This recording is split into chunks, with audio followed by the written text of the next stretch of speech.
For this week's video assignment, we will be discussing the Roman Republic. There were several events that led to the perfect timing for Lucius Junius Brutus to be able to encourage massive change in the way the Roman Republic was governed.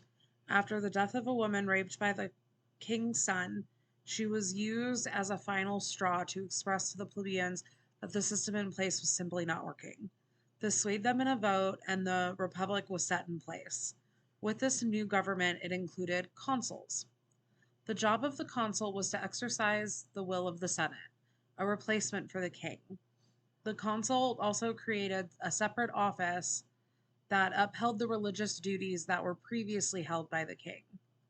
The consuls were elected into office and advised by the Senate, and they held term limits of 1 year. The Senate had their authority based off of the reputation and the breeding of the senators. The Senate began by giving advice to their magistrate. Their main focus at first was foreign affairs, but slowly their power expanded into a lawmaking status.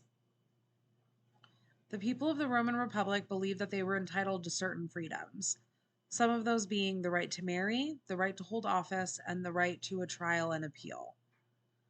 The Comitia Centuriat was an assembly of the soldiers. The president was usually a consul, and they were in charge of electing the magistrates who held ultimate power. They were the only group that had the power to declare served as the highest court of appeals. One of the ways the new government did not become too powerful was a bunch of systems of checks and balances and limitations of power. For example, the time limits that I had mentioned before would prevent someone from getting too much power.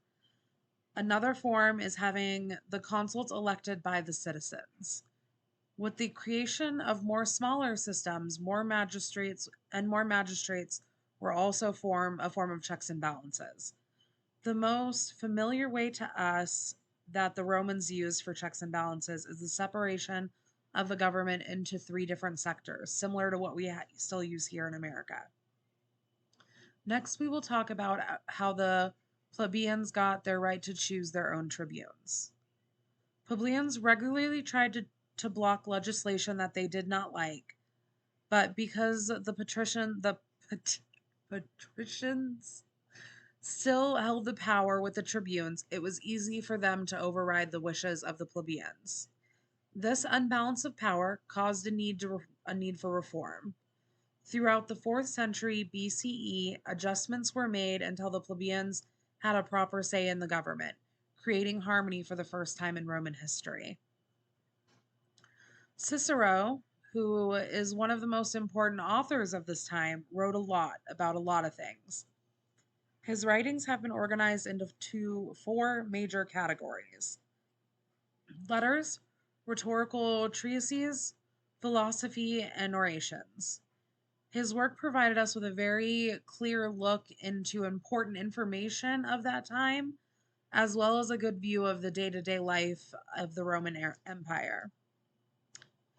There was a total of 3 Punic Wars. The 3rd Punic War was simply to embarrass the already defeated city of Carthage. I know that word. Sorry. They had yet to recover from the previous Punic War, and they completely destroyed the city even after there was an attempt for a surrender. They pretty much ignored the surrender. The terms of the arrangement of the first triumvirate were that Pompey's arrangements would be ratified, and that Caesar would be elected the consul in 59 BCE, and that Crassus would be a consul at some point in the future. Pompey and Caesar became enemies, taking shots at each other whenever possible. After some time, they began to work together, but that ended with the death of Pompey's wife, who was also Caesar's daughter.